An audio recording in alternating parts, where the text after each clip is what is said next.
जी, ये एक सेंटेंस दिया है जो हाई स्कूल के अंदर आता है, बोर्ड में पक्का हर साल आता है इस तरह के सेंटेंस। तो आप बताइए क्या आपको ये क्वेश्चन आता है? माई ब्रदर, यहां पर इनमें से कोई सा फिल करना है, इन चारों में से। Waiting for a long time, क्या इसके अंदर है जाएगा?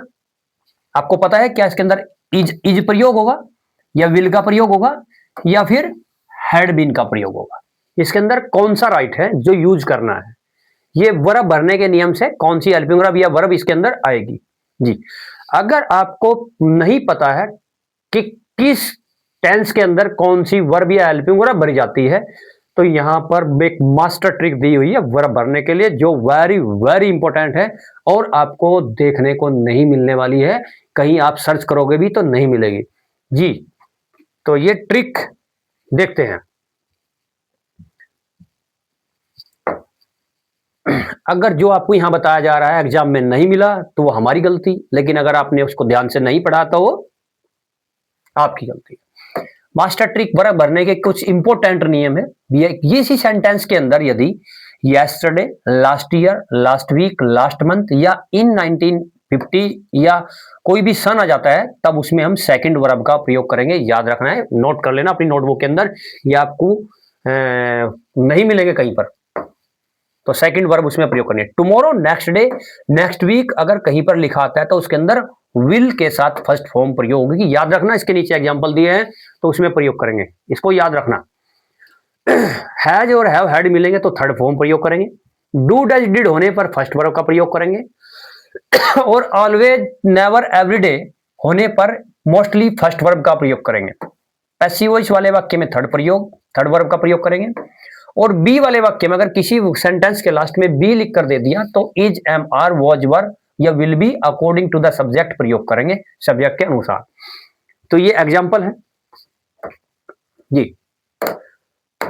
ही हैज टू द पार्टी, अभी आपको बताया कि किसी सेंटेंस में अगर हैज है, हैड आपको मिल जाता है, ये लिखा हैज है और हैड, तो कौन सी फॉर्म यूज करेंगे?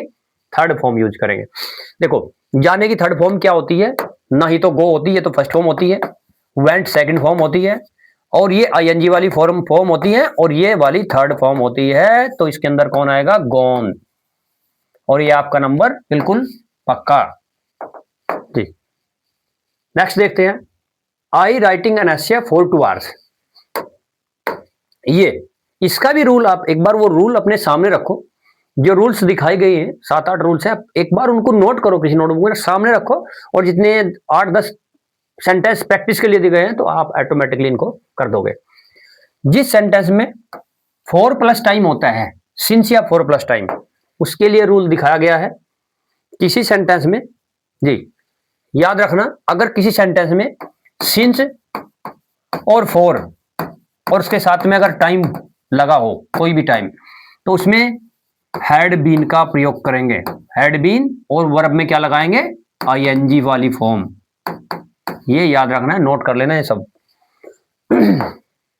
जिसमें क्या आएगा? सिंस और 4 के साथ टाइम आएगा, तो उसमें क्या यूज करना है? उसमें यूज करना है had been. Have been, has been भी कर सकते हैं, लेकिन हैड बीन ऐसा है कि वो सब में चलेगा। My brother Taj Mahal last year, देखो इसमें एक रूल आया था, अभी आपको बताया था कि जिस सेंटेंस के अंदर लास्ट ईयर, लास्ट मंथ या इन 2015 वगैरह कुछ भी सन लास्ट होगा, लास्ट में होगा, तो उसके अंदर सेकंड फॉर्म का प्रयोग करेंगे। किस फॉर्म का? सेकंड फॉर्म का प्रयोग करेंगे। किसी सेंटेंस में अगर नेक्स्ट वीक, नेक्स्ट मंथ या फिर टुमारो आएगा, वो रूल इसमें ऊपर चला गया, आप देख लेना। जिसके अंदर tomorrow, next week, next day, next month, तो उसके अंदर विल के साथ फर्स्ट फॉर्म आएगी। वो आप रूल एक बार चेक कर लो, ये है।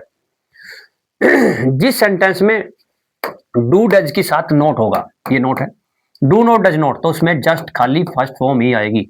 ठीक है, उसमें क्या आएगी? फर्स्ट फॉर्म आएगी और कुछ नहीं आएगा। और उसमें भैया क्या आएगा? लाइक आएगा। ना ही तो लाइक्ड, ना ही लाइकिंग, ना ही लाइक्स, क्या आएगा? लाइक आएगा, फर्स्ट फॉर्म आएगी। ये इसका आंसर है सही। Ravan was killed by Ram. ठीक है, ये पैसिव वॉइस का वाक्य है जिसमें बाई और सब्जेक्ट होता है ना, आपको पता है उसमें क्या आता है, वो पैसिव वॉइस। और पैसिव वॉइस में उसमें रूल लिखा था कि पैसिव वॉइस में थर्ड फॉर्म लगती है। ना ये थर्ड फॉर्म है, ना ये है, ना ये है, ये थर्ड फॉर्म है, इसका आंसर ये आएगा। देखो यहां पर बी प्रयोग किया हुआ है। बी के कितने रूप होते हैं वो रूल लिखे हुए थे, उसको नोट कर लेना। इसमें आएगा आई का एम वाला रूल, क्योंकि आई के साथ क्या लगता है, एम लगता है। I am a good student, तो बी के रूप is, am, are, was, were, will be होते हैं। रितु डिड नॉट, देखो अभी बताया था जिस सेंटेंस में डिड या डू या डज आता है उसमें फर्स्ट फॉर्म का ही प्रयोग करेंगे। रोहन ऑलवेज, जिस सेंटेंस में ऑलवेज, नेवर और एवरीडे आता है उसमें मोस्टली फर्स्ट फॉर्म का प्रयोग होता है। और अगर सिंगुलर है तो एस लगेगा, प्लुरल है तो नहीं लगेगा। तो ये स्पीक्स आएगा। Rohan always speaks the truth, Rohan हमेशा सदैव सच बोलता है। और आपको एक रूल में बताया गया था जिसके अंदर इन आता है और साथ में कोई सन आता है तो उसके अंदर सेकंड फॉर्म प्रयोग होगी। इसमें आएगा लिव्ड, क्योंकि ईडी वाली सेकंड फॉर्म होती है, इसमें ईडी वाली ना ये है, ये सब गलत है। और इसी तरीके से अगर आप रीअरेंज की, डायरेक्ट इंडायरेक्ट की, पैसिव वॉइस की, सभी पूरे ग्रामर की ट्रिक्स देखनी है तो चैनल को सब्सक्राइब कीजिए और अपने फ्रेंड्स को जरूर शेयर कीजिए। Thanks for watching.